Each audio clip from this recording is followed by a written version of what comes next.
तुळजापूरमध्ये असा दगड आहे जो फक्त स्पर्शाने चिंता दूर करतो। तुळजापूरच्या तुळजाभवानी मंदिरात एक अत्यंत रहस्यमय दगड आहे ज्याला चिंतामणी दगड म्हटलं जातं। असं मानलं जातं की जो भक्त शुद्ध मनाने या दगडाला स्पर्श करतो त्याच्या मनातील चिंता हळूहळू नाहीशा होतात।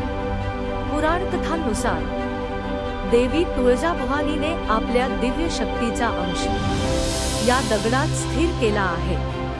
आजही हजारो भक्त सांगतात इथे आल्यावर मन हलकं होतं। हा चमत्कार आहे का की देवीची कृपा? रहस्य आजही कायम आहे। तुम्ही कधी चिंतामणी दगडाला स्पर्श केला आहे का? हा दगड नेमका काय आहे? चमत्कार की श्रद्धा? संपूर्ण व्हिडिओ पहा।